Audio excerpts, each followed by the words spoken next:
Hi, welcome to the video. So today I'm going to talk about some common injuries that you could get from playing guitar. Now, I'm going to focus mostly on how to prevent getting these injuries, so hopefully none of you guys actually get these or don't already have them. But if you do think you're injured, make sure you go see a doctor. It might be exactly what you think it is, but it's possible it's something else. You want to get diagnosed correctly and get on the road to recovery as quickly as possible. Now, the most common injuries you're going to see, and I'm going to focus on injuries to the hand, wrist, elbow, basically the arm injuries, will be compression injuries or repetitive strain injuries. Compression injuries would include carpal tunnel, where the median nerve passes through the wrist. It can get compressed on there, and this can cause tingling, pain, numbness in your fingers. And another in your elbow, you can also have cubital tunnel, which is a similar, but it's ulnar nerve passing through the elbow, and that can cause similar symptoms. And the pain can radiate through your whole arm to some extent on that. So the other one is repetitive strain, and that's usually tendonitis, which is your tendons are what connects your bone to your muscle. And when that gets inflamed, that can then cause pain, and that's what tendonitis is, and that can happen in your wrist, it can happen in your elbow. When it's the elbow, something is called tennis elbow. Now, in both cases, either the repetitive strain or the compression ones, one of the major factors is your technique, your hand position. So I'm going to cover that first, and then I'll get into a bunch of other areas. So basically what you want is you want your hand in a relatively natural position. You're much less likely to get a repetitive strain or injury of some sort if your hand's in a natural position, because your body is made to be that way. It's when the hand gets twisted or turned in some unnatural position and then held there for hours at a time as you practice day after day, that's when you get stuff like the tendonitis and such. So basically, do this with me. If you hold your hand up and it's basically in a straight position, just relax, shake it out and just let it be relaxed. It doesn't really matter if you rotate a little bit. That's like if I'm here, my hand can rotate a little bit this way, palm could be towards the ceiling or could turn a little bit towards me, and it's still in a natural straight position on the wrist. What becomes a problem is if you start bending it either direction. If I start bending it too far forward or too far back like that, that's when you're going to start getting pain. And you might not get it right away, but again, it builds up over time. Other unnatural positions would be if it tilts, one way or another. And if you do this, you'll feel the tension right in the sides of your wrist. So whether it's going forward, backwards, one way or another, or too much drastic rotation where it becomes unnatural, any of those which you're feeling tension, which basically are all kind of stretching positions. If you're feeling tension in them, that's what you want to avoid. You want to have your wrist and arm relaxed as much as possible, and that will help you to not injure yourself. If you can keep it relaxed also, even when you play, applying less pressure and such, you still need to have, it's not that you're not, when I say relaxed, I don't mean you're not activating your muscles to get enough pressure to get a good note. But what you're not doing is having a death grip on it, which creates tension through my whole musculature all the way down to my elbow, to my forearm when I really tense up. I want just a light pressure that's enough to get a clean note, but not so much that I'm activating all the muscles here. Basically, muscles do contradictory reactions usually. So, for example, if I'm pushing, that's my tricep muscle. When I'm pulling, that's my bicep muscle. If you have tension, potentially both muscles are activating. They're actually fighting each other. That's how you can create, flexing a muscle. You create isometric action where they're basically fighting against each other. That's going to cause you problems if you're doing that all the time when you're playing. Again, because you're playing, if you're practicing about many hours a week, and if you're always holding tension in your hand, in your wrist, in your forearm, that's not good for you. So when I'm saying relax enough that you're only using the muscles you need to. Also, not tense through the shoulders and neck, that you'll feel, that if your shoulders and neck are getting sore, a lot of times it's your bad posture or it's too much tension. Same thing with upper back. A lot of people hold tension there. So when you take breaks, stop, shake out your wrists. Do some shoulder shrugs, do some gentle neck rotations and stuff, and loosen yourself up. You'll move around a little bit, do something else. Whereas at G.I.T, most of the time they recommend after about half hour, take about a 5-minute break and get up and do something else for a few minutes. If it's 2-3 minutes, that's fine. But the point is, don't play continuously hour after hour without taking any breaks. Stop and do something else. This will keep your focus better and also help prevent injuries. And that's an issue too. A lot of times people practice too long and they don't listen to your body. Listening to your body is important. Particularly if you feel sharp pain anywhere, and particularly if that pain's in your joints. If you're feeling a sharp pain in your wrist, stop playing. Right then. Don't keep playing. If your forearm's just a little bit tired or sore, similar to how you maybe feel after lifting weights or something the next day or next 2 days, that's not that big a deal. Muscles will grow back stronger. Pain in the joint means you're damaging something, and the ligaments and tendons and stuff in joints don't heal that easily, and they don't grow back stronger. When they've been damaged, they're weaker. So if you're feeling sharp pains or chronic pains in any of your joints, that's a warning sign. Listen to that and figure out how to prevent that. Change what you're doing. If you're doing things that require extreme stretching, crazy cords that are stretched out, or solo things that are way stretched out. If you have the flexibility to do that pain-free and without a ton of tension, that's fine. But otherwise, if it hurts or it causes a lot of tension and tires you out really quickly, maybe find different fingerings. There's any number of ways to finger any chord. You don't have to use one just because someone else is doing it.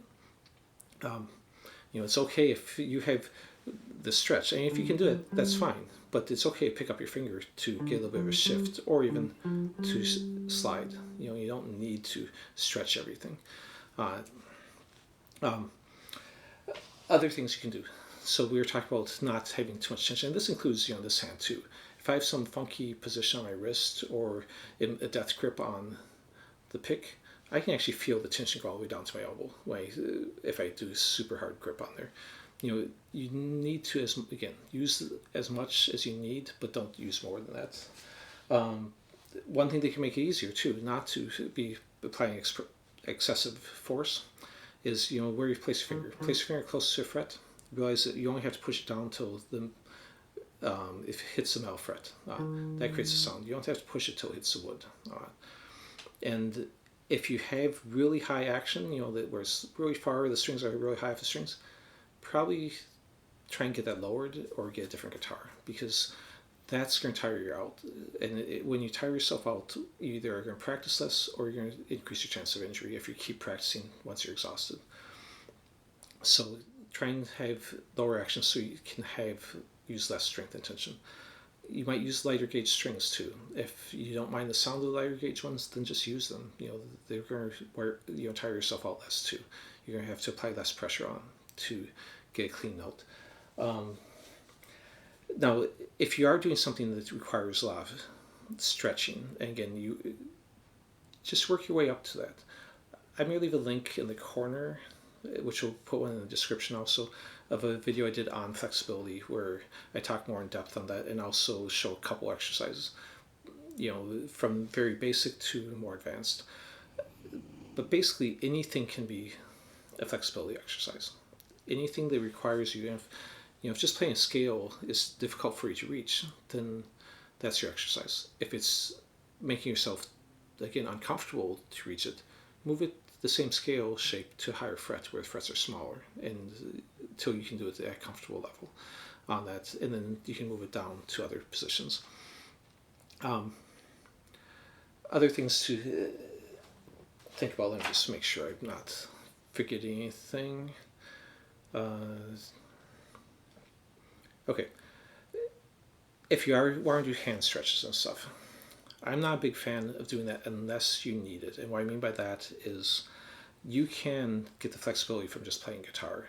You know, you can get your strength, you can get your endurance, all that stuff from playing guitar. Um, Basically, it's like warm ups. I believe very much in sports specific warm ups, which means you're using warm ups to they're from your sport. You know, if you're a baseball pitcher and you have to go out and pitch partway through a game, what do you see them do? They're on the side of the field throwing pitches. They're not throwing them 100 miles per hour. They're throwing lighter ones and warming up with the action they need. This will specifically warm up the muscles that you're going to be using and not the other muscles that you maybe won't be using, like if you just go hop on a stationary bike or jog or jumping jacks. It also mentally prepares you and helps get you in that frame of mind for what you're doing. But in general, warm ups and flexibility will not prevent injuries. The things we were talking about already, you can warm up all you want, but if you have bad technique and don't rest and do this stuff, you're going to get injured still. Warming up will help you more. Your fingers will feel more agile and less sluggish on it.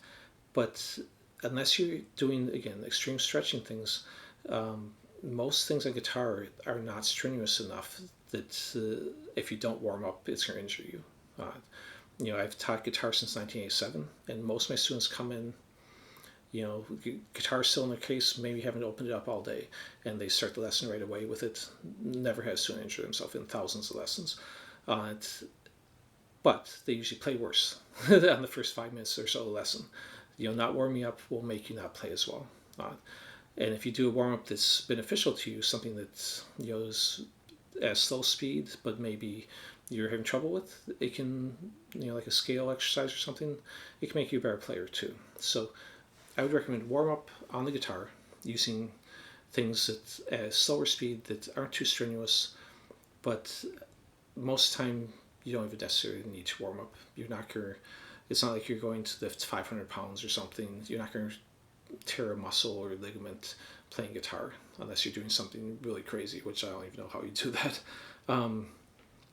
And same thing with stretching. You know, you can do all kinds of hand stretches and stuff but don't do those before you practice. I wouldn't recommend that. Stretching in general should be done after you've warmed up. Stretching actually can injure you. I've injured myself stretching. I've seen other people injure themselves. You know, I've done martial arts and weightlifting for about 35 years, and back when I first started, a lot of people did stretching as a warm-up. Exercise physiologists now say that the warm-up should come first. That way your muscles aren't being stretched cold and potentially causing the issue where you injure yourself with that. So a good time to stretch, what's the function of stretching then? Is to increase your flexibility so you can maybe play licks with less tension, is when you take a break. Take a break, do some stretches and stuff, and that's fine. You know, or just take a break and let your hand rest. But not, I wouldn't recommend doing it before you do it, unless you have some thing that causes restriction in your hand, all right? Of course, there's always exceptions to stuff. I've got a student who has MS, and for her, I have her do, you know, hand massaging and stretching before she practices because she needs to loosen up to build play. But for your average person, you don't necessarily need to do that. Now, if you do have injuries, one of the first things to do, if you've just injured yourself, if you're feeling pain, ice down the area. That will reduce inflammation. If you're having pain in your elbow, put, you know, an ice pack on there, something that adapts to it. You know, a bag of frozen corn, or you can have a sock full of rice or something that's been kept cold, or a flexible ice pack. You know, something that will reduce the inflammation. The first 48 hours after injury, icing it down regularly will actually make it heal quicker. After you've got a more long-term injury, then you can use heat on it, which increases the blood flow to the area, which can make it heal a little bit quicker. And you can kind of, if it's sore, ice it. If you're not sore, you can use heat. Stuff like icy hot and stuff might make it feel a little bit better. Blocks some of the pain from receiving pain signals from going to your brain, but it doesn't penetrate enough to actually heal the muscles in any way. So perfectly fine to use them, but don't, it's just masking your pain, it's not healing anything. Ibuprofen can help you. It reduces inflammation, but don't use it as a painkiller. Use it if you have inflammation, and even then, don't use it all the time without talking to a doctor on it. But don't use it to mask pain, because pain is your signal that you should be stopping and doing something different in your practice. So don't take the ibuprofen before you practice. If you feel like you've inflamed it, then take it afterwards to reduce the inflammation. Okay. Just general, eating well, exercising, doing other things will help you stay healthier and not have injuries as much too. So, take care of yourself in general. If you have any questions, leave them in the comments section. But I think that was the main topics I wanted to cover today. So, thanks for watching. Please like and subscribe, and I'll see you next time.